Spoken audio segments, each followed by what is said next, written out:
मगहर मरे तो गधा होए और काशी मरे तो देववासी होए। समय तुम जुदावा जदारे मोहम्मद तमाशा दिखाने की कोशिश न करना, अगर पास आए तुम्हारे मोहम्मद की बात खिलाने की कोशिश न करना। तुम्हें क्या फिक्र, दिल मले या जले जा।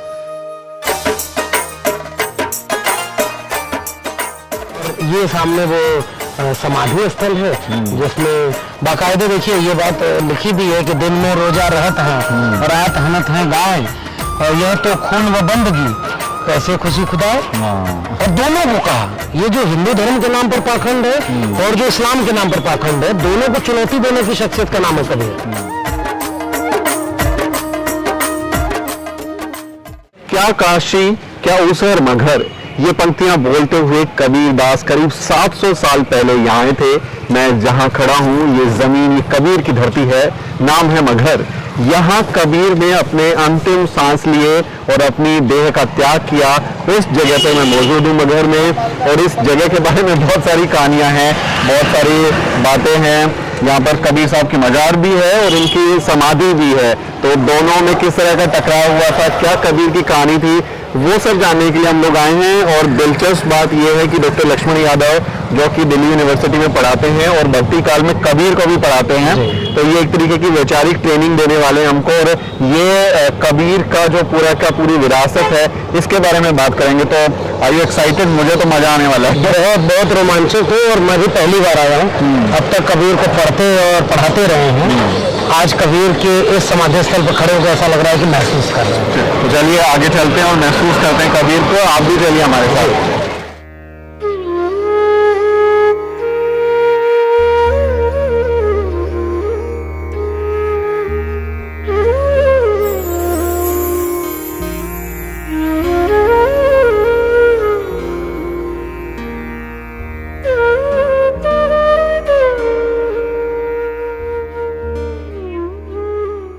डॉक्टर साहब जी, जहाँ कबीर ने अपनी जिंदगी के आखिरी पल बिताए, बिल्कुल, और उनकी परिनिर्वाण स्थली है, तो मतलब एक अलग ही अनुभूति। और ये फिलहाल तो यहाँ बिल्कुल कबीर साहब ने कहा ना कि हिंदू कहो तो हूँ नहीं, मुसलमान भी ना है, 5 तत्व का पुतला गेबी खेले माए। मतलब वो ऐसी शख्सियत जिसे आप असल में कहते हैं ना कि भारत में एक संप्रदायों के परे जाकर के एक सांप्रदायिक सौहार्द के प्रतीक के रूप में कबीर साहब हैं। हम वासी उस देश के जहाँ जाति वर्ण कुल ना है। तो कबीर का मतलब ये है कि एक सेकुलर डेमोक्रेटिक जो कंट्री होती है, एक ऐसा समाज जिसमें जाति धर्म भाषा किसी के नाम पर कोई भेदभाव ना हो, उसका ख्वाब देखने वाली शख्सियत का नाम कबीर है। उनका संदेश यही था। हाँ। लेकिन यहाँ मैं देख रहा हूँ तो जिंदगी भर जो संदेश देते रहे थे कि भाई मिलकर रहो।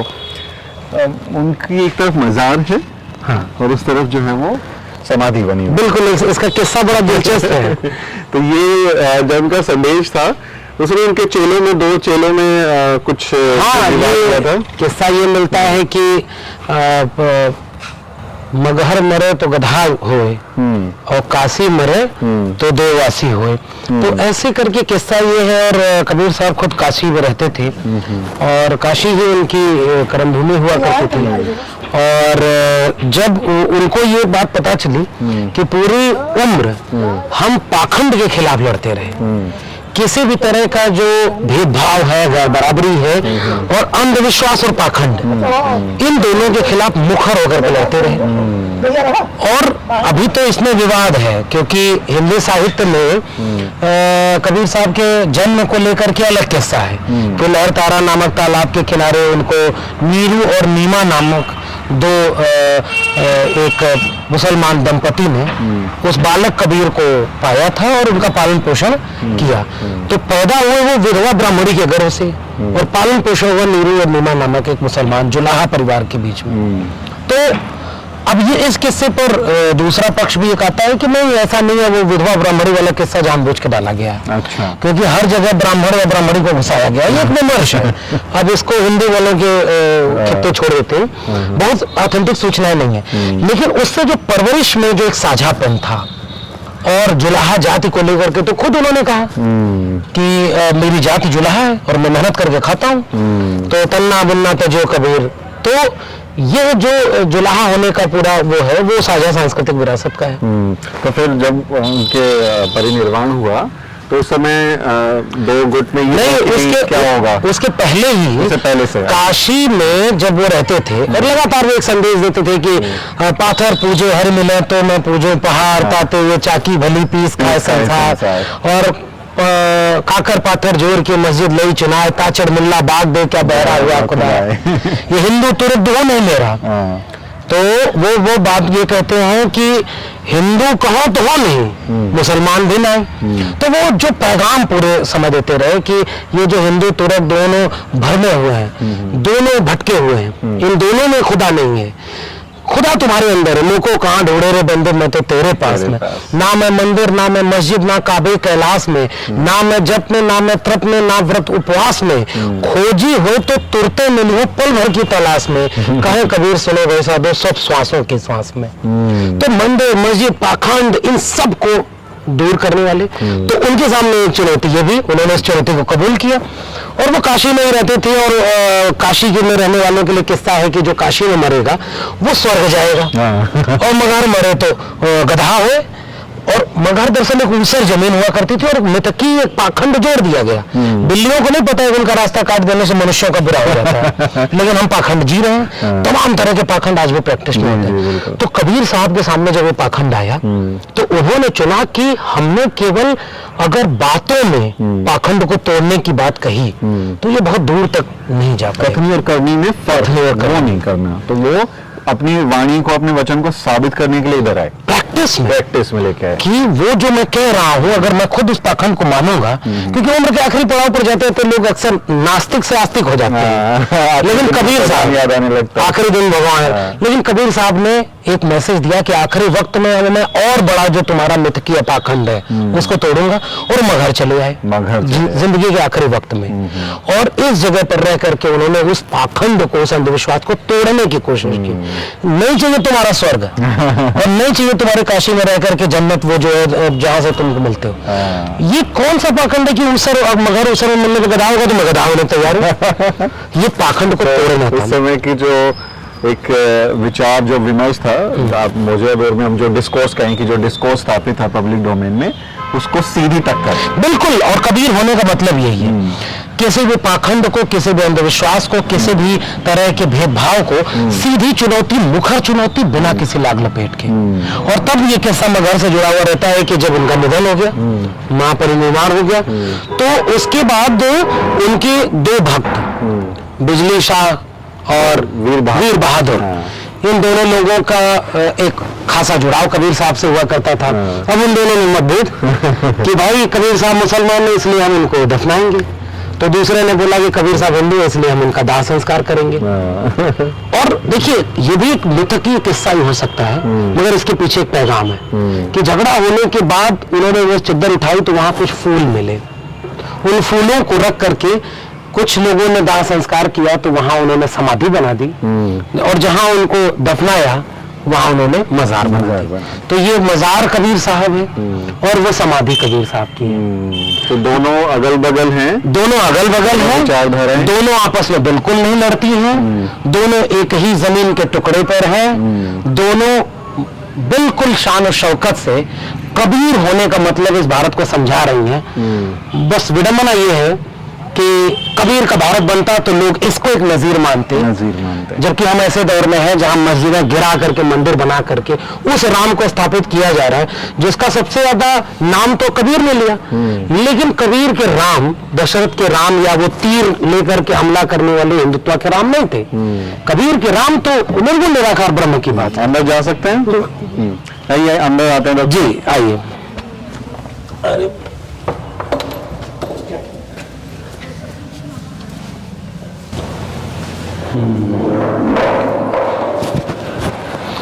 तो ये किस्सा वही मिलता है कि यहाँ कबीर साहब की समाधि है। हाँ वो यही है। जी जी, तो ये कबीर साहब की समाधि, मजार बनी हुई है, समाधि उस तरह की। शब्दों का भेद है। हाँ, शक नहीं है।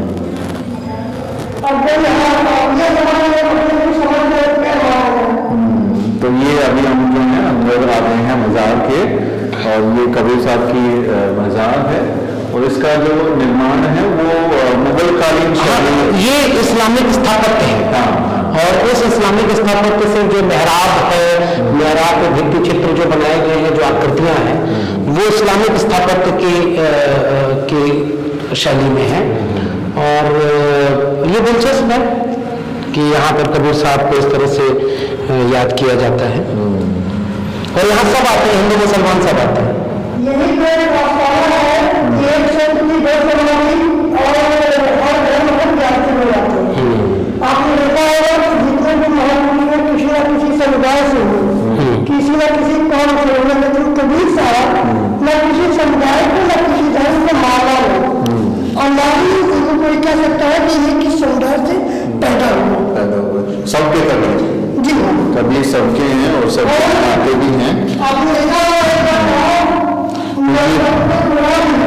तो ये जो है कबीर साहब का संदेश कि भाई आपस में लड़िए मत, मिलकर रहिए, वो संदेश हम इनके जो प्रतीक स्थल हैं, जो मज़ार हैं, उससे भी हम ये सबक ले सकते हैं। तो कबीर साहब का एक बहुत प्रसिद्ध दोहा है कि हमन है इश्क मस्ताना, हमन को होशियारी क्या, रहे आजाद या जब में हमन को इंतजारी क्या।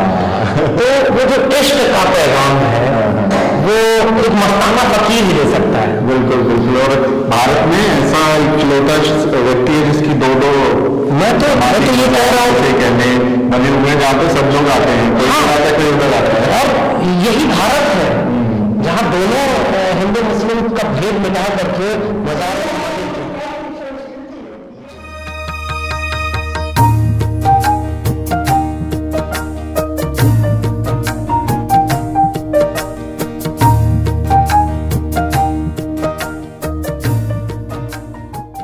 तो जब मज़ार से आप बाहर आते हैं तो उसी से ये बगल में आप देखेंगे सटा हुआ है, तो कुछ मज़ार बनी हुई है, और ये बाबा कमालुद्दीन शाह, ये कबीर साहब के पुत्र कहा जाता है, कमाल और कमाली करके उनके एक बेटा और बेटी हाँ रहते हाँ थे। हाँ, तो उनके बेटे की भी यहाँ पर ये समाधि है, समाधि मज़ार आप जो कह लो।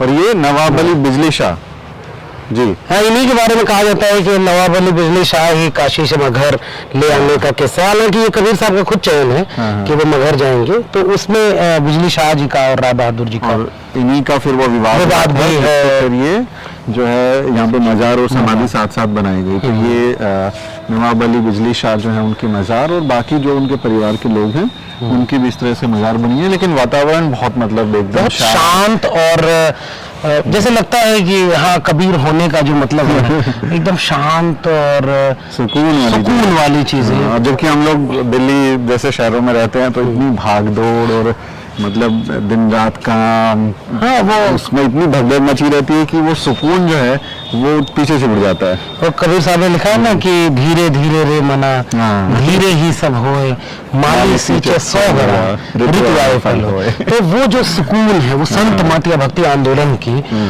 बुनियाद में है, और उसकी साथ साथ मनुष्यता और इंसानियत में जो एक खाब है वो कबीर साहब उसके नुमाइंदगी करते हैं, और सबसे बड़ी प्रतीक बन के उभरते हैं।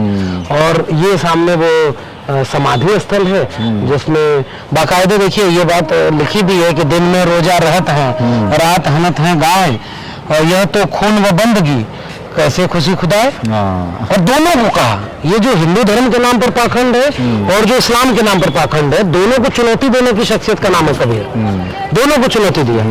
और फकीर एक ऐसा फकीर कि साए इतना दीजिए जामे कुटुंब समाए, मैं भी भूखा ना रहूं साधु न भूखा जाए। तो उदर समाता अन्न ले, तन समाता चीर, और अधिक संग्रह ना करे, वाको नाम कबीर।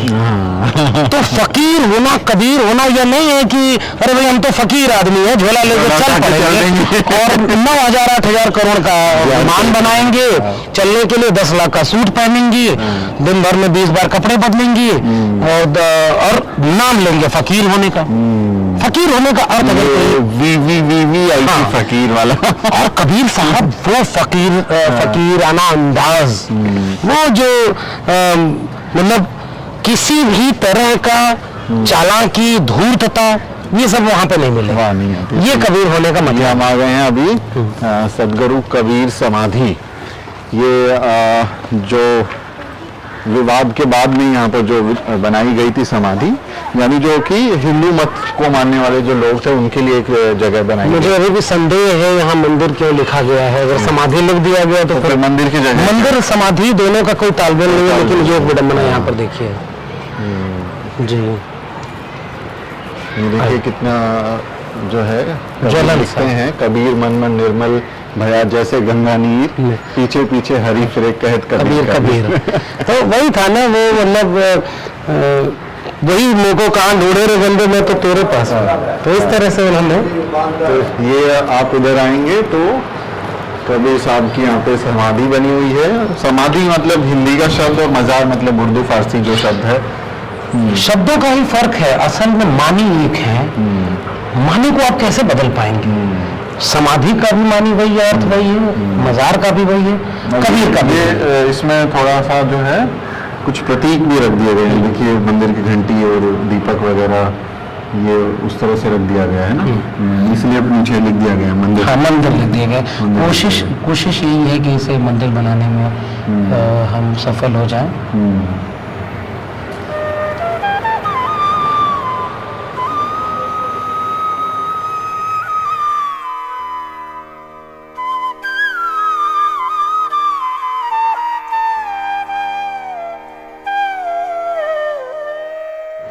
तो ये कबीर साहब की समाधि मजार यहाँ आकर एक अलग अनुभूति होती है। और समाधि और मजार का साथ होना एक संदेश भी है कि भाई ये सब लोग साथ में रहिए। भारत में जो संस्कृति का हवाला दिया जाता है, अनेकता में एकता, खासकर उस संस्कृति का प्रतीक भी। और अगर हम इसको थोड़ा और विस्तार दें तो बाबा साहब डॉक्टर अम्बेडकर जो हैं वो कबीर को अपना गुरु मानते हैं। और उन्होंने संविधान बनाते वक्त बाकायदा प्रस्तावना में, उनके आर्टिकल्स में ये प्रोविजंस भी डाले हैं जो कबीर से हम कहें कि प्रेरित उनके विचारों से हैं कि हम समता, न्याय और बंधुत्व की एक देश बनकर रहेंगे, एक नागरिक के तौर पर रहेंगे। बिल्कुल। और कबीर होने का मतलब भी यही है कि कबीर साहब पूरे जीवन भर जिस चीज से लड़ते रहे वो था बंटवारा, इंसान और इंसान के बीच फर्क पैदा करना। वो बार बार ये कहते थे कि ये किसी भी तरह से मानववादी है ही ना। तो ये जो समाधि बनी है या वो बगल में मजार है, ये एक उस 2021 के भारत के सामने एक सवाल बनकर के खड़ा है कि आपने इसे उपेक्षित क्यों कर दिया, कबीर को उपेक्षित क्यों कर दिया? क्योंकि कबीर इन दोनों के एजेंडे में फिट नहीं बैठते थे।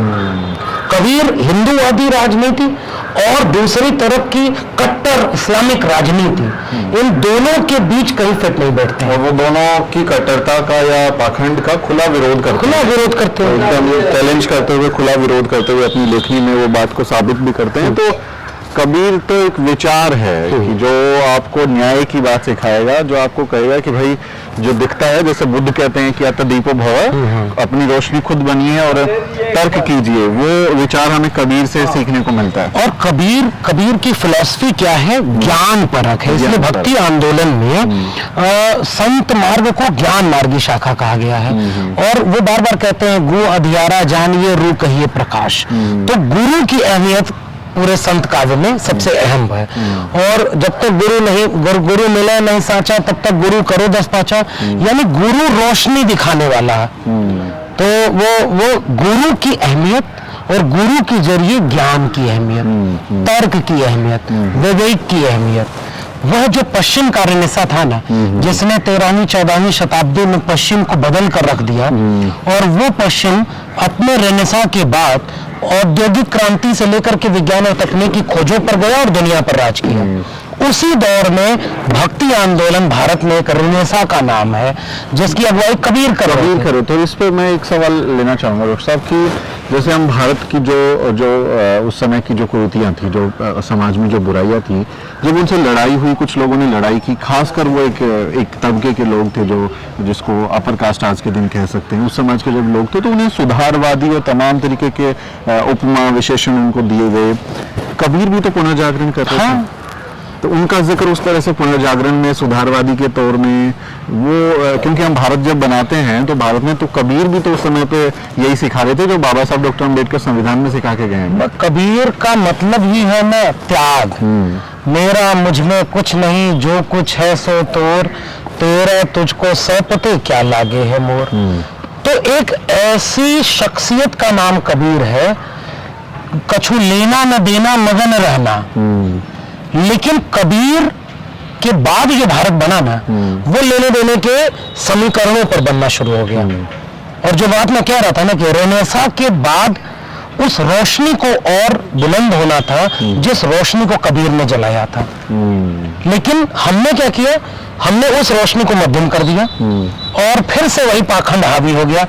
और विडंबना देखिए, मैं हिंदी साहित्य पढ़ाता हूँ और हिंदी साहित्य में निर्गुण पंथ के बाद सगुण पंथ आ गया। अच्छा। मूर्ति पूजा, पाखंड, आडंबर की मुखालफत करने वाले। रविदास जी ने एक पद लिखा है कि जाके सिर सब धोए ढोंत है अजहू फिरे बनारसी आस पासा, विप्र सहित आचार सहित विप्र करण दंडौती, तिन तले रविदास दासानुदासा। दासों का दास रविदास उनके सामने तन करके खड़ा होता है जिनके सामने विप्र आचार सहित दंडौती कर रहे हैं। यह अब विश्वास रविदास का, रविदास जी का, कबीर का। ऐसा चाहो राज में जहां मिले सबन को अन्न, राजा प्रजा सब सुखी रविदास रहे प्रसन्न। जहां से आयो अमर व बिस्वा, सबकी बराबरी, सबकी खुशहाली, सबकी मोहब्बत का पैगाम लिखने वाला रेनेसां का जो नायक कबीर, वो 21वीं सदी के भारत तक आते आते यूं गुमनाम बना दिया गया जैसे इसका यह महापरिनिर्वाण स्थल मगहर, जबकि वो ज्ञान और तर्क की बात करते हैं और आज नफरत की बात होती है। वो चेतावनी दे गए थे, मन रंगाए रंगाए जोगी कपड़ा और दाढ़ी बढ़ाए जोगी होगी न बकरा। माया तो देखे, माला तो कर में फिरी, जीभ फिरे मुख माई, और मनुआ तो 14 फिरे, यह तो सुमरन नहीं। तो यह जो दिखावे के पाखंडी लोग थे, उन पाखंडियों के लिए चुनौती दे गए थे कबीर की पहचान लो, ये फकीर नहीं है, ये सब ढोंगी पाखंडी लोग हैं। और आज हम ढोंगी पाखंडी लोगों की गिरफ्त में आ गए। और जो संत परंपरा रही है, डॉक्टर साहब ये आगे बढ़ते बात करते हैं, ये दिखाऊं, ये सदगुरु कबीर कुआं लिखा है। तो जो कबीर साहब जब यहाँ रहते होंगे तो इसी कुएं से पानी निकाल के पिया करते रहे होंगे। तो आज हम उसके बगल में खड़े हैं और ये कुएं का तो एक इतिहास है भारत में कि किस तरह से एक जाति विशेष के लोगों ने कब्जे किए और बाकी लोगों को प्यासा मरना पड़ा। और प्रेमचंद की कहानी ठाकुर का कुआं कि इन कुओं के लिए भी कितनी लड़ाइयाँ हुई हैं उससे पानी के लिए। कुआं छोड़िए, ये जो बुनियादी जरूरत है ना, पानी तो मनुष्य होने की बुनियादी जरूरत थी, उसे पानी को पाने में भी जाति आ रहे हैं, कितना संघर्ष करना पड़ा। और बाबा साहब के महाड़ आंदोलन से जोड़िए ना। बिल्कुल। और अभी कुछ दिन पहले एक मुस्लिम बच्चा जब मंदिर में चला गया पानी पीने, तो कैसे गाजियाबाद में उसको किस तरह से पीटा गया। तो ये जो विचार है कबीर साहब की, अगर इसको हम कबीर पंथी जो विचारधारा कहते हैं, वो आजकल उसका जो भारत में जो दौर है, जो कबीर मत के जो लोग हैं, कुछ संत हैं, कुछ डेरे मठ तरह के बना लिए हैं, उनको कैसे देखते हैं? क्या वो कबीर की विरासत को उस तरह से आगे ले जा रहे हैं या फिर वो कुछ भटक गए रास्ते से? मैं जब कबीर से जुड़े हुए इन सब प्रसंगों पर विचार करता हूँ तो एक बात बड़ी शिद्दत से महसूस करता हूँ कि जैसे डॉक्टर अम्बेडकर हो या भगत सिंह हो, भगत सिंह होना, डॉक्टर अम्बेडकर होना, ये इतनी बड़ी बात है कि जो बड़ी बात मैं क्यों कह रहा हूं, क्योंकि वो जो विचार था ना, उसे वो जीते थे। भगत सिंह आखिरी वक्त तक भी झुके नहीं, कैसे भी माफी नहीं मांगी, न माफी नामे पर पेंशन पर जीवन बिताया। वो जुल्म और ज्यादती के खिलाफ वो क्या कहते हैं, उन्हें ये जिद की नया तर्ज जफा क्या है, मेरा ये शौक की देखे सितम की इंतहा क्या है। सितम की इंतहा तक जाकर के लड़ने वाले लोग। डॉक्टर अम्बेडकर कभी झुके नहीं। वैसे कबीर होना या कबीर के बताए रास्ते पर चलना, ये संभव नहीं था इस कमजोर रीढ़ के हम जैसे लोगों या इस समाज के लोगों के लिए। इसलिए कबीर को उपेक्षित किया गया, क्योंकि कबीर के खिलाफ आप खड़े नहीं हो सकते थे। कबीर होना वो एक बुलंदी है जिसमें विचार और व्यवहार की बुलंदी थी। और इसलिए कबीर को उपेक्षित किया गया। और आज दो काम किया गया, जो मठों वाला सवाल आपने पूछा ना, कि कबीर के बताए रास्ते पर नहीं चल पा रहे हैं, तो हम जिसको महत्वपूर्ण मानते हैं उसका मठ बना के उसकी पूजा करने लगते हैं, बिजनेस व्यापार करने लगते हैं। इस पर भी चिंता जाहिर करनी चाहिए। जैसे तथागत बुद्ध के साथ भी ये हुआ और ये दिक्कत तलब है। कबीर आज के समय में सबसे बड़े आइकॉन इस भारत के, लोकतांत्रिक भारत के हो सकते हैं। बाबा साहब ने इसीलिए उन्हें अपना गुरु मानते थे। लेकिन कबीर होना एक इतनी महत्वपूर्ण बात है, त्याग की बात है, जिसको कोई उस रास्ते पर चलना बहुत मुश्किल है। हमारा ले लीजिए, आपको देने आए जा रहे हैं। दमे दिल जुदारा जदारे मोहम्मद तमाशा दिखाने की कोशिश न करना, अगर पास आए तुम्हारे मोहम्मद जुबा तक खिलाने की कोशिश न करना। तुम्हें क्या फिक्र दिल मले या जले जा, तुम्हें जलते दिल से क्या वास्ता है, चलाते रहो तीर पे तीर लेकिन कभी तीर खाने। नए भारत में कबीर उपेक्षित कर दिए गए और कबीर के बताए रास्ते पर आज कहाँ कौन चल रहा है। क्योंकि कबीर साहब ने लिखा था कि कबीरा खड़ा बाजार में लिए लुकाठी हाथ, जो घर जा रो अपना चले हमारे साथ। तो वो जो घर फूक तमाशा देखने की जो काबिलियत थी, जो हुनर था, वो कबीर साहब में था। और इसीलिए आज न तो किसी को अपना घर फूक करके चौराहे पर खड़े होकर के हिम्मत, सच बोलने की हिम्मत है, और न कोई कबीर के रास्ते पर चल रहा है। तो अभी हम दूसरी जगह चलते हैं और कुछ और प्रतीक हैं यहाँ कबीर साहब से जुड़े हुए। हाँ। और बहन जी ने यहाँ पर एक मूर्ति भी स्थापित कराई थी जी। वो भी दिखाएंगे, उनके शासनकाल में हुई थी। और एक यहाँ पर घाट भी बना हुआ है। हाँ। वो उसकी तरफ लेके चलते हैं, अपने दर्शकों को वो दिखाते हैं। और चलते चलते ये बात है ना कि जैसे कबीर साहब कहते थे कि एक बूंद ते सब उत्पन्ना, सब बराबर है, सब एक है। और वो उसमें कोई फर्क नहीं है। एक जमाने में कैफी आजमी साहब ने लिखा कि आत्मा मरती नहीं, रूप बदल लेती है, धड़कन जा छिपती है इस सीने के उस सीने में। तो यह बात तो हमने समझा ही नहीं। और कबीर साहब इसीलिए उपेक्षित कर दिए गए क्योंकि एक नया भारत जो बनाना था ना, उसे नफरत की बुनियाद पर खड़ा करना था। और जिस जगह हम खड़े हैं तो ये तो मोहब्बत की बुनियाद पर। हमन है इश्क मस्ताना, हमन को होशियारी क्या, रहे आजाद या जग में, हमन को इंतजारी क्या। तो ये कबीर होने का मतलब ये है। और इस जगह पर आने पर ये लगता है कि बाबा साहब होते और तमाम लोग होते तो आज इस जगह की अहमियत को समझते। जी बिल्कुल। और कबीर होने की अहमियत को समझते। जी।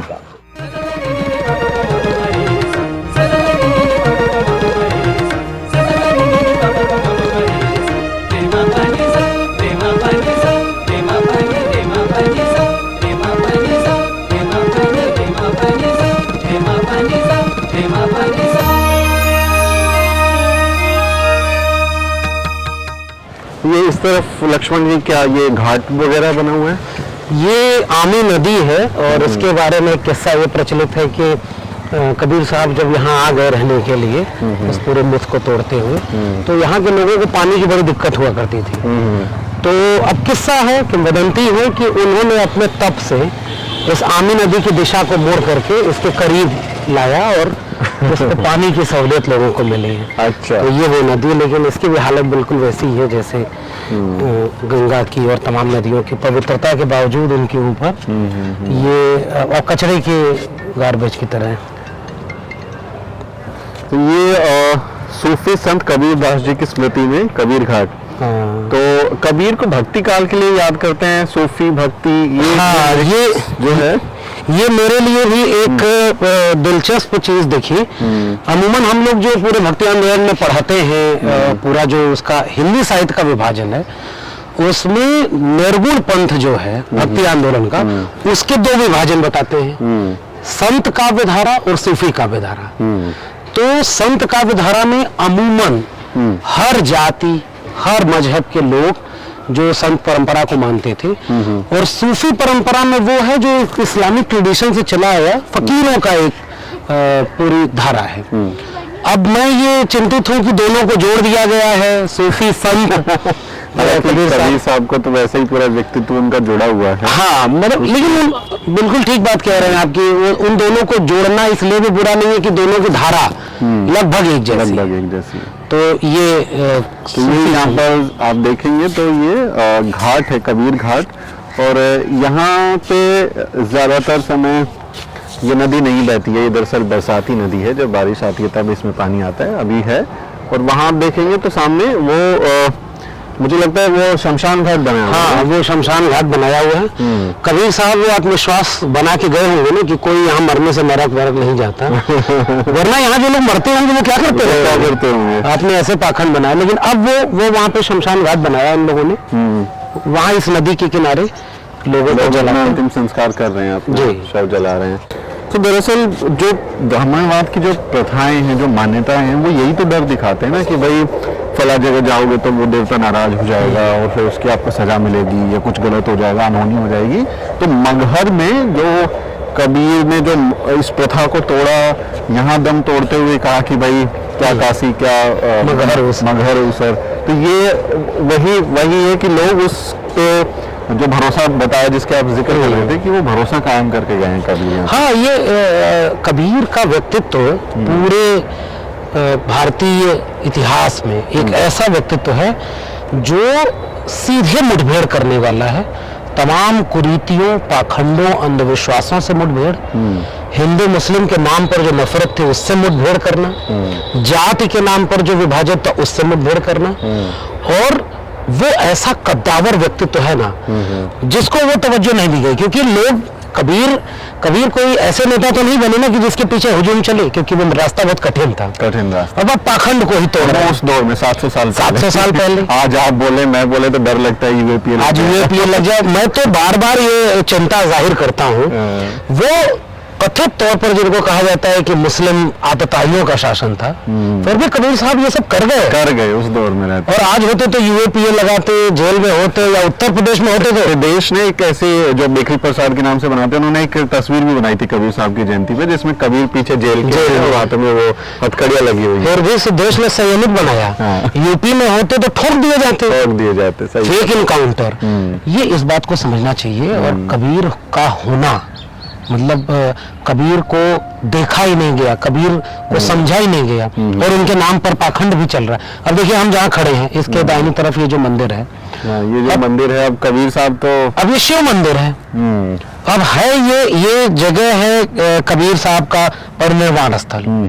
और यहाँ पर ये एक मंदिर बना दिया गया, इसका घाट बना दिया गया, इसके पीछे और मंदिर बना दिए गए। और इवन कबीर को भी अब मठों में कैद करने की कोशिश की जा रही है। जिस काम का विरोध कबीर जैसे शख्सियत ताउम्र करते रहे, मठ, मंदिर, मूर्तियां, कबीर को उनकी किताबों, उनके विचारों से निकाल करके उस मठ और मूर्तियों में कैद करने की भी कोशिश की जा रही है। तो ये जो अप्रोप्रिएट करने की जो रणनीति है कि उनको अपना बना लो और कहो कि हमारे थे और हिंदू के थे या उसके थे, वो रंग रोगन लगाए रहते हैं उस पे। ये उसी के प्रतीक है। ये वही प्रतीक है। और दिलचस्प तो ये भी है कि कबीर एक ऐसी शख्सियत है जिनके लिए अब कोई झगड़ा नहीं करता। कबीर हिंदू मुसलमान दोनों के सियासत करने वाले लोगों को अब कोई आकर्षित करने वाले व्यक्ति तो नहीं रहे। कबीर तिरस्कृत कर दिए गए। ये हिंदू राष्ट्र बनाने वाले लोग, उनके हिंदुत्व में कहीं भी इस तरह से कबीर फिट ही नहीं बैठती। न वो कबीर को पूछ रहे, न मुसलमान कबीर को पूछ रहे। और आप देखिए ना, ये मजार और मस्जिद, मजार और समाधि स्थल जैसे मंदिर कहा जा रहा है, साथ में बने हुए, लेकिन कबीर को छोड़ दिया गया। कबीर को तिरस्कृत। विचार जो था कबीर का विचार, कबीर की जिंदगी, कबीर की अहमियत, और जैसा भारत बनाना चाहते थे कबीर, वो तो सब छूट गया। इसलिए कबीर को ऐसी जगह पर कैद कर दिया गया। और मंदिर के नाम पर इस देश में दंगे करवा लीजिए, रथ यात्रा निकाल लीजिए, चुनाव जीत हार लीजिए, कबीर कहाँ है इस सब में? कबीर की समाधि स्थल ऐसी तिरस्कृत कर दी गई है। इस जगह पर आप एक बुनियादी सुविधा भी नहीं पाएंगे। ये भी आप देखेंगे तो मतलब ऐसा घाट है ये कि लोग यहाँ पे स्नान भी करते होंगे, आते होंगे, और जिनका अंतिम संस्कार होता है वो भी अपने अनुष्ठान करते होंगे यहाँ पर।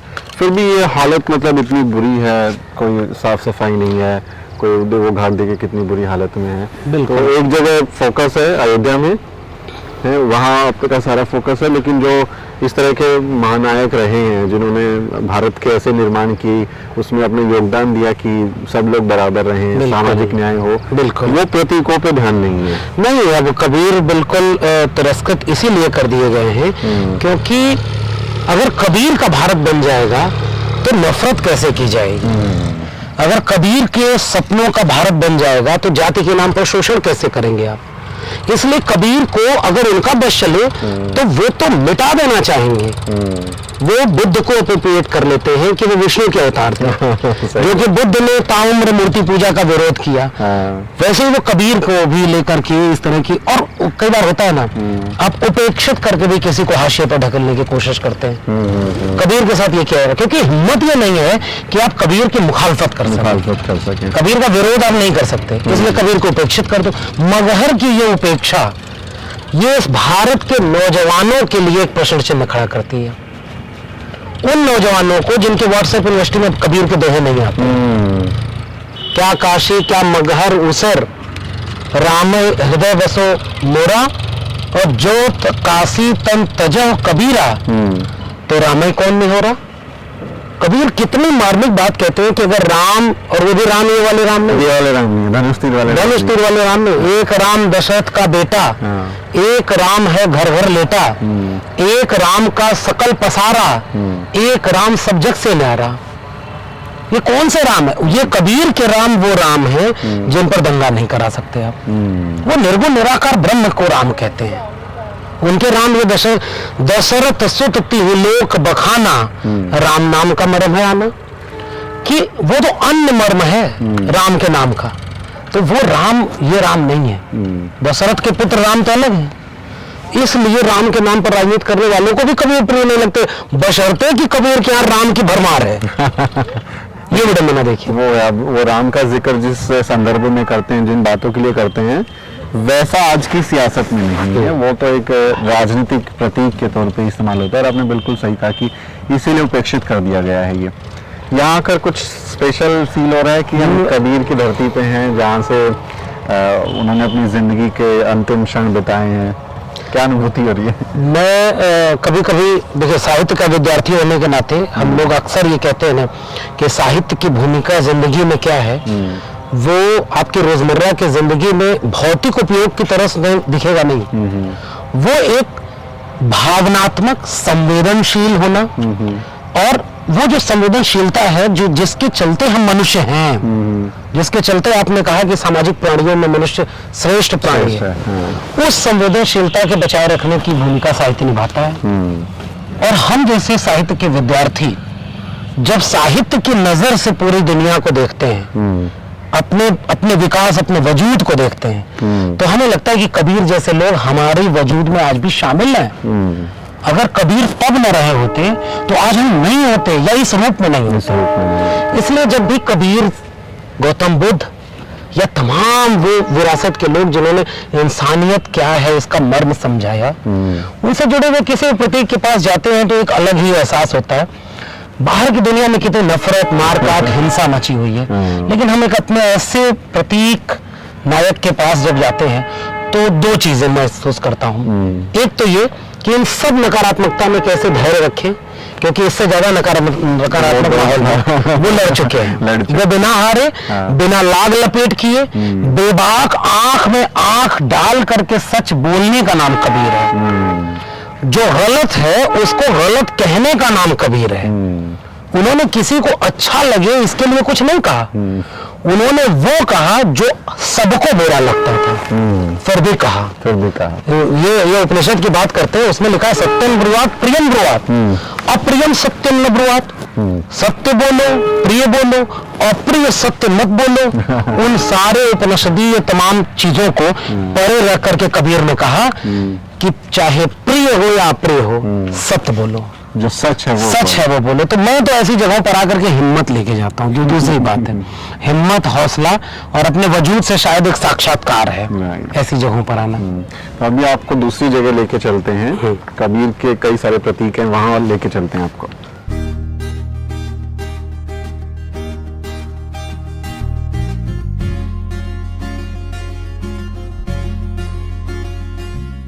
अच्छा डॉक्टर साहब, बाबा साहब डॉक्टर अम्बेडकर जो हैं, उनके पूरे व्यक्तित्व पर भी कबीर का बेहद दिलचस्प प्रभाव है। बहुत ही प्रभावशाली वो व्यक्तित्व मानते थे कबीर को, अपना गुरु मानते थे, 3 गुरुओं में से एक गुरु मानते थे। तो वो जो कबीरपंथी उनका परिवार था, और बाबा साहब के विचार हैं जो कबीर के बारे में, उसको आप कैसे देखते हैं? देखिए, कबीर को गुरु मानने में बाबा साहब का जो विचार है वही हमारे लिए एक रोशनी दिखाता है कि गौतम बुद्ध को अपना पहला गुरु मानना, कबीर को दूसरा, और फिर बाद में चलकर कहते हैं ज्योतिबा फूले मेरे तीसरे गुरु हैं। इसका अर्थ ये है कि कबीर किस व्यक्तित्व का नाम है, किस विचार का नाम कबीर है, जिसे बाबा साहब एक नई बनते हुए भारत या यूं कह लें एक समाज के लिए जरूरी मानते थे।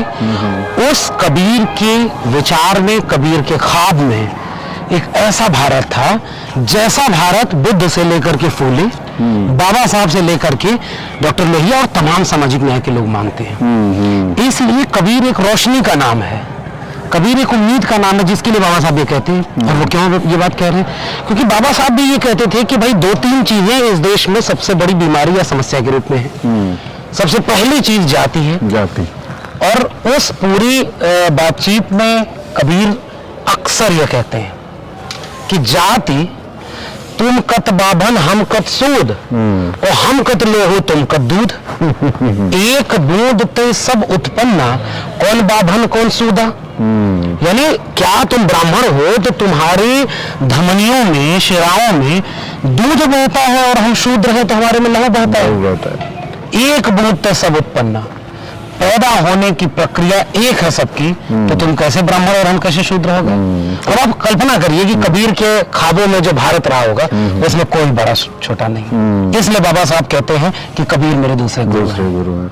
और बाबा साहब क्या पूरी उसके संघर्ष को भी आप देखेंगे तो कबीर का जो एक संघर्ष है उस पूरी सत्ता के साथ में, जातिवाद की सत्ता और जो एक तरीके की बहुत ही फ्यूडल उस समय की जो पूरी मानसिकता थी, उसको चुनौती देते हैं बिना डरे हुए। और बाबा साहब भी लगातार अपनी जिंदगी में ऐसे ऐसे आंदोलन करते हैं। और एक महाड़ सत्याग्रह का आप जिक्र ले लीजिए, पानी पीने का हो, कालाराम मंदिर का आंदोलन हो, और वो फिर जो बहुजन समाज जो समय जिनको डिप्रेस क्लास कहते थे, उसको भी फिर आगे ले जाने का पूरा अंग्रेजों के सामने गोलमेज सम्मेलन कहाँ जाना हो जाना। तो मुझे लगता है कि कबीर जो है वो पीछे से उनको जो है ना एनर्जी दे रहे होंगे। बिल्कुल, और आपके सवाल में ही यह बात निहित है कि दरअसल ये सारे लोग अगर अपना एक रिश्ता जोड़ पाते होंगे तो वो विचारों के साथ साथ वो रिश्ता संघर्ष का रिश्ता है। क्योंकि कबीर साहब भी लगातार संघर्ष करते रहे। और संघर्ष तो ऐसा एक किस्सा तो ये मिलता है कि उस समय का जो मुस्लिम बादशाह था उसने बेड़ियां पहना करके गंगा में डुबोने का भी किस्सा था। क्योंकि अक्सर ये हुआ है ना कि भक्ति मूवमेंट या पुराने मिथकीय चरित्र, मिथकीय कहानियों को भी जोड़ दिया जाता है, लेकिन अगर उसके पीछे एक ताकत संघर्ष की मिलती है तो वो तो कबीर साहब में है। कबीर का पर्याय अगर मैं कुछ ढूंढता हूं तो बेबाकी, एक स्पष्ट वैचारिकी और तीखे तेवर के साथ संघर्ष। नहीं, बिल्कुल ये लाग लपेट वाली भाषा नहीं कि अपने दौर में जब कबीर लिख रहे थे, बोल रहे थे, उस समय भी तो तमाम लोग थे वो तमाम दोनों तरफ की तो मीर तो बतर मीट वाली बात कहते थे। और वो आज भी है, आज तो और बढ़ रही है उनकी तादाद। आज कहाँ कबीर के नक्शे कदम पर कोई चल रहा है। आज तो कबीर होते तो आज क्या कह रहे होते। कबीर आज होते तो देख करके अफसोस करते कि उनके नाम पर केवल मठ चलते हैं, उनके नाम पर वे सियासतदान भी कभी कभी मत्था टेकने आते हैं जो उनके विचारों में हत्या कर रहे हैं। तो कबीर का संघर्ष, कबीर का ख्वाब और कबीर का होना वो बाबा साहब तो समझ गए। और आज भी कबीर को हम जैसे लोग साहित्य के विद्यार्थी तक कबीर को सीमित कर दिया गया। कबीर का नाम केवल क्या पाठ्यक्रम में केवल उन कविताओं की तरह से पढ़ाया जाएगा कि गुरु गोविंद दो खड़े काके लागू पाए, बलिहारी गुरु आपने गोविंद दिए बता। इससे आगे कबीर बहुत है। और सबसे एक और बात यहाँ पर जोड़ना बहुत जरूरी है कि अक्सर कबीर को हिंदी जगत में जितना कबीर के साथ न्याय करना था उससे ज्यादा अन्याय किया। पाठ्यक्रम वाले कबीर, ऐसा लगता है कि कबीर के उन दोहों को जानबूझ करके हिंदी के विद्यार्थियों को पढ़ाया जा रहा है ताकि उनकी कबीर से विरक्ति हो जाए, आकर्षण न पैदा हो।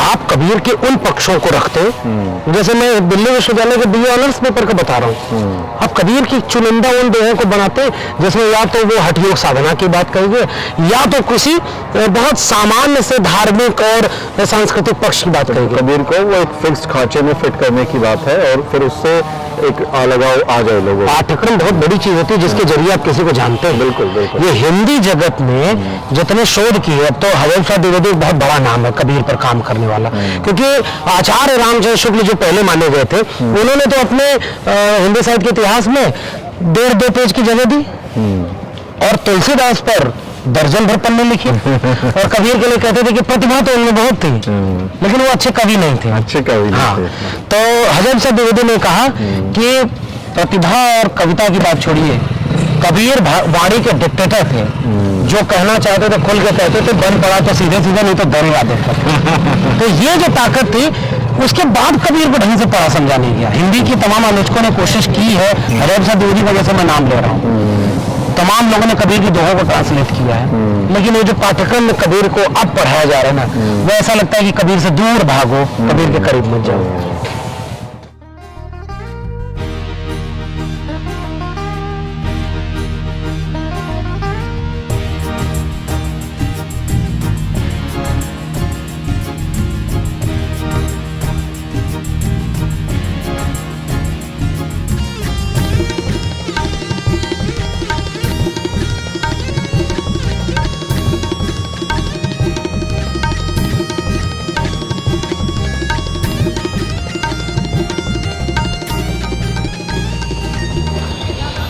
तो ये इस तरफ हम देखते हैं लक्ष्मण जी, जी ये कबीर साहब की मूर्ति लगी हुई है यहाँ पर, जी और ये जो है मेरी जानकारी के मुताबिक ये बहन जी ने लगवाई थी ना? बिल्कुल, ये 1997 में सितंबर का महीना रहा होगा, और जब बसपा की सरकार थी, और बहन जी को कम से कम इस बात के लिए तो वाकई याद करना चाहिए कि उन्होंने जो सामाजिक न्याय के वैचारिक प्रतीक रहे हैं, उन लोगों को पर्याप्त तवज्जो दी है, और ये प्रतिमा उसी समय लगवाई गई। अक्सर मैं एक बात सोचता हूँ भारतीय राजनीति के संदर्भ में, कि मूर्तियों को लेकर के एक अलग तरह का विमर्श है कि मूर्तियां बुरी होती हैं, मूर्ति पर पैसा नहीं खर्च करना चाहिए, लेकिन इस देश में तमाम जगहों पर आप देखेंगे कि बहुत सारे ऐसे लोगों की मूर्तियां बनाई गई, तब ये विमर्श नहीं खड़ा हुआ।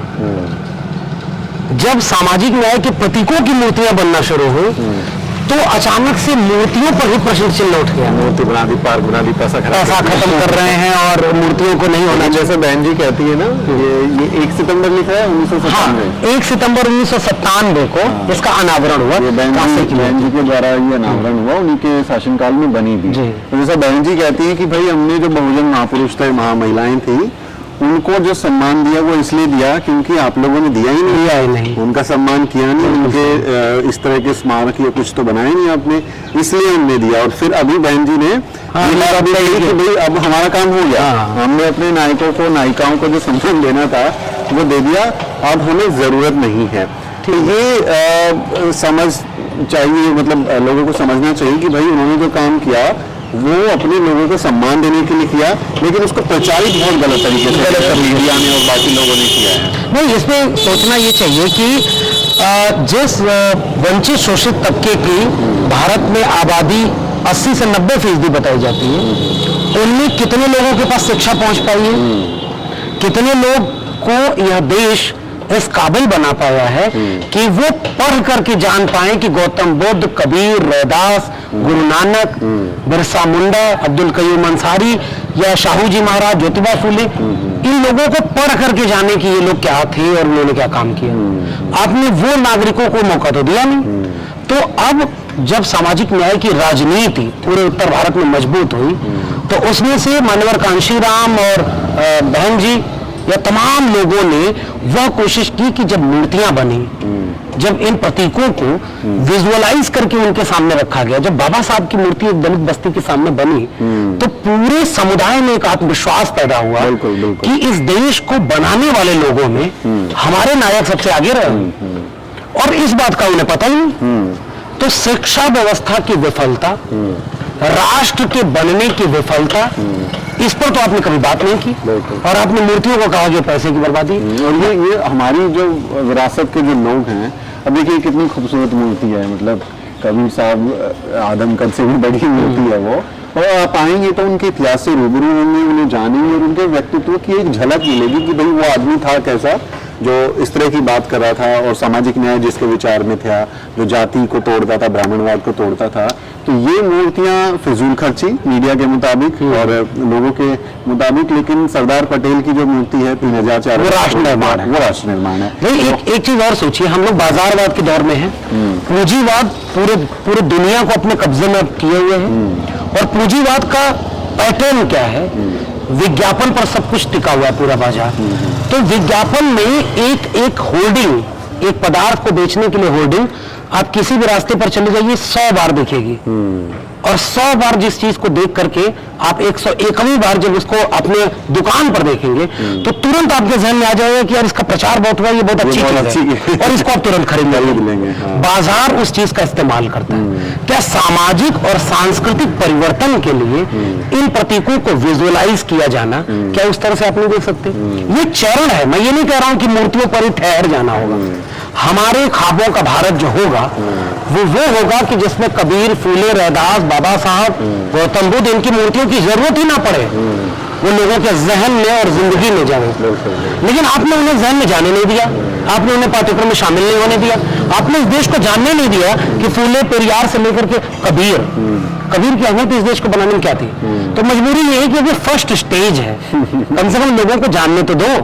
इस मूर्ति के सामने या इस गांव में, मगहर गांव में जाकर देखिए, लोगों को एक लोगों से बात करिए। मैंने बात की, उन लोगों को बाकायदे ये किस्सा पता है कि यहाँ मजार और समाधि स्थल में झगड़ा नहीं हुआ। कबीर साहब कहे कि वो जो बात बार बार आ रही है ना कि मगहर मरे तो गधा होए और काशी मरे तो स्वर्ग देववासी। तो जो गधा होना था, कबीर ने कहा कि मैं चलूंगा और मैं गधा होऊंगा। ये कबीर का होना है। और ये मूर्ति के सामने आप बैठते हैं ना, जो भी इसके आसपास से गुजरता है वो कबीर से जुड़ता है। फिर अगला स्टेज आएगा जब कबीर जहन में आएंगे, तो वो एक आत्मविश्वास आता है, और साथ ही जो पाखंड है, आज भी हम देखें हमारी डे टू डे लाइफ में देखें तो भैया शाम के वक्त वहां मत जाइए, उस वाले चौराहे पर मत जाना, उस तरफ ये मत, बिल्ली रास्ता काट गई तो कट गई कुछ ये हमारी जो डे टू डे लाइफ में घुसे हुए हैं। और स्वर्ग नरक तो मतलब मरने जीने को तो सबसे अहमियत दी जाती है, अंतिम संस्कार से लेकर, और उसमें तमाम तरीके की रूढ़ियां हैं। और कबीर कह रहा है कि भाई जहां तुमने बदनाम किया जिस जगह को, कह रहे हो कि वहां जाके आदमी गधा हो जाता है और जाके वहीं जाके मैं हिंदी के तमाम नामवर प्रकांड लोगों का एक किस्सा सुनाता हूँ आखिर में। किस्सा ये है कि पूरे जिंदगी जिन लोगों ने वामपंथ का झंडा बुलंद किया, प्रगतिशील खेमे के सबसे नामवर आलोचक रहे, उम्र के आखिरी पड़ाव पर जाकर के वो भगवान को याद करने लगते थे। तो और दूसरा जो प्रगतिशील खेमा था वो कहता था कि नहीं भाई ये ठीक है, वो एक भाषा का मामला है, वो बोध का मामला है कि भगवान तो एक मुहावरे के रूप में इस्तेमाल कर रहे हैं। वो खुद भी उन्होंने कहा तो मुहावरा है।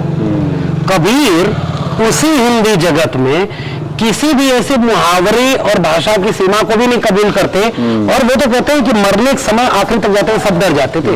भगत सिंह को उनके पिताजी ने कहा कि भगत अब तो तुझे फांसी होने वाली है, अब तो वाहिगुरु को याद कर लो। भगत सिंह ने कहा कि अगर आज जब मैं जिंदगी के आखिरी पड़ाव पर हूँ, अगर आज मैं वाहिगुरु को याद करूंगा तो वो भी नाराज होंगे कि पूरी जिंदगी तुमने मुझे याद नहीं किया और मरते दम पर तुम मुझे याद करो। तो कबीर के सामने खड़े होकर के हमें भगत सिंह याद आते हैं। कबीर की इस मूर्ति के सामने खड़े होकर के हमें उन तमाम लोगों के पाखंड याद आते हैं जिन्होंने जिंदगी भर झंडा किसी और चीज का बुलंद किया, और उम्र के आखिरी पड़ाव पर वो सारे आस्तिक हो जाते हैं। नागार्जुन की कविता है, पछाड़ दिया मेरे आस्तिक ने मेरे नास्तिक को। तो कबीर होने का मतलब ये है कि जिंदगी के किसी भी मोड़ पर बिना किसी समझौता किए, बिना किसी तरह से झुके, आखिर में आकर के कि अगर मगहर में मरने से गधा मैं होऊंगा तो मैं मगहर में जाऊंगा। अच्छा, आप कल्पना करिए सुमित जी कि इस घटना को क्या इतना ही आसानी से देखा जाना चाहिए? ये इतिहास में भारतीय नवजागरण, पुनर्जागरण से लेकर के तमाम घटनाओं में इतनी बड़ी परिघटना है जो कबीर साहब की मिसाल कहीं और नहीं मिलती, कहीं नहीं मिलती। और इसीलिए वो मस्जिद एक तरफ है, समाधि और मजार, समाधि और मजार दोनों एक साथ खड़े होकर के हिंदू और तुर्क के नाम पर जो लड़ाया जा रहा है, एक हिंदुस्तान जिसमें आग लगा दी गई है राम के नाम पर हिंदू मुसलमान को लड़ाने की। हम उस प्रतीक के सामने बैठे हैं जो राम का नाम सबसे ज्यादा लिया, लेकिन राम के नाम पर एक कतरा लहू भी नहीं बहाया, जिसने राम का नाम सबसे ज्यादा लिया लेकिन हिंदू मुसलमान दोनों के पाखंड को एक बराबर से पहचान भी रहे। अमित शाह भी बोले हैं कुछ दिन पहले जो राम है वो भरत को उन्होंने रावण से सुशासन सीखने के लिए भेजा। ये तो राम के नाम पर पाखंडी की काल्पनिक कहानी है, उसके भी जो चरित्र में किरदार है उसमें भी तालमेल कर दिया। भाई मैं तो ये कह रहा हूँ कि बहन जी को इस रूप में भारतीय राजनीति में मूल्यांकन करना होगा कि उनको अपनी वैचारिक जमीन का अंदाजा था, इसलिए वो शाहू जी, फूले साहब, गाडगे साहब, बाबा साहब से लेकर के कबीर तक की यात्रा कर रही है ना। कबीर को क्या आप दलित कहते हैं क्या? कबीर तो दलित तबके में आते भी नहीं थे। और इसकी मूर्ति कौन बनवा रही है? बहन जी बनवा रही है। कबीर के नाम पर संत कबीर नगर कौन बना रहा है? बहन जी बना रही है। तो ये वैचारिक जमीन के लोग हैं। और जिनका नाम आप ले रहे हैं, मैं तो उनका नाम भी नहीं ले रहा, इन लोगों से पूछ लीजिए, रामायण तक ढंग से नहीं पढ़ेंगे। ये अपर कुपर लोगों की भीड़ इस देश को बर्बाद करने के लिए राम का नाम का इस्तेमाल कर रही है। और कबीर कहते थे कि मेरा राम किसी से नफरत की बुनियाद पर नहीं है। तो मतलब कबीर जो है वो प्रेम सद्भावना, जो उनका दोहा भी है कि पोथी पढ़ पढ़ जग मोया पंडित भयानक होए और ढाई अक्षर प्रेम का पढ़े से पंडित हो, यानी जो प्रेम है, सद्भावना है, भाईचारा, बहनचारा है, हाँ, उसमें यकीन कीजिए कबीर का संदेश प्यार का संदेश। बिल्कुल, कबीर होने का मतलब है मोहब्बत। कबीर का मतलब है इंसानियत। कबीर का मतलब है सब बराबर। और कबीर निराश होते थे उनके भक्त, तो कबीर से पूछते थे तो वो अपने लिए भी एक दोहा कहते थे कि कबीरा तेरी झोपड़ी गलकटियों के पास। ये जो गला काटने वाले लोग चारों तरफ है ना, उनके बीच में तेरी झोपड़ी है।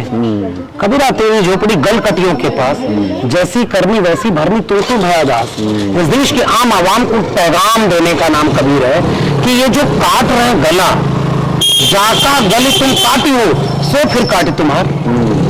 तो मोहब्बत का नाम कबीर है। कबीर मतलब है ना, संतो मानुस तन गौराना, वो कहते थे। और संतो घर में झगड़ा भारी, तमाम दोहे वो करते थे। और उसके पीछे एक पारिवारिक जीवन में कैसे एकजुटता आए, इंसान में कैसे मोहब्बत आए, सब लोग मिलजुल के रहे और सब बराबर रहे। 2021-22 का हिंदुस्तान, भारत, ये अब उस मोड़ पर खड़ा है कि इसे चुनना है कि वो राम के नाम पर दंगा करने वाले लोगों को चुनता है या राम के नाम पर राम से भी ऊपर जाकर के निर्गुण निराकार की बात करता है ना, एक सुपर नेचुरल पावर की बात कभी और उसके सामने कहते हैं कि सब बराबर। तो इस दंगाई दौर में कबीर के सामने बैठ करके हम तो यही महसूस कर रहे हैं कि कबीर होना एक ऐसे भारत का होना है जो वाकई विश्वगुरु था है, मगर उसे बदनाम कर दिया कुछ दंगाइयों ने, राम के नाम पर नफरत करने वालों ने। इसलिए आज इनके सामने तो कम से कम ये भरोसा दिलाएं कि हम कबीर के सपनों का भारत बनाने की कोशिश करें। बिल्कुल डॉक्टर साहब, आपने एक नया पर्सपेक्टिव दिया कबीर को समझने में। हम पढ़ते लिखते रहते हैं, लेकिन आप चूंकि शिक्षक भी हैं और कबीर को जिस तरीके से आपने, एक तरीके से मैं कहूँ कि मेरी क्लास में मुझे पढ़ाया है, ये एक क्लास वैचारिक क्लास है। मुझे उम्मीद है कि जो दर्शक हमारा ये वीडियो देख रहे हैं उनको भी बहुत सारी ज्ञान वृद्धि हुई होगी, ज्ञानवर्धन उनका हुआ होगा ये वीडियो देखकर। और कबीर का जो संदेश मोहब्बत का है उसको वो अपनाएंगे और नफरत को हराएंगे, हम यही कहेंगे आखिर में। तो साथियों, डॉक्टर लक्ष्मण यादव के साथ में सुमित चौहान, मगहर संत कबीर नगर यूपी का जिला है, वहाँ से ये मूर्ति बहन जी द्वारा स्थापित मूर्ति के नीचे बैठकर हम ये आपको वीडियो दिखा रहे थे। और ये रिपोर्ट तैयार करने में मेरी मदद कर रहे हैं मेरे सहयोगी मोहित कुमार और अजरा परवीन। आपको ये वीडियो कैसा लगा कमेंट में जरूर लिखें और हमारे चैनल को भी जरूर सब्सक्राइब करें। अभी कह दीजिए, आपकी बात मान लेंगे। जी, सुमित जी जो कह रहे हैं बिल्कुल ठीक कह रहे हैं और इसलिए भी सब्सक्राइब करें कि ऐसी स्टोरी आपको मिलेगी। जरूर सब्सक्राइब करें, जुड़िए। शुक्रिया। अगले वीडियो में मिलते हैं साथियों।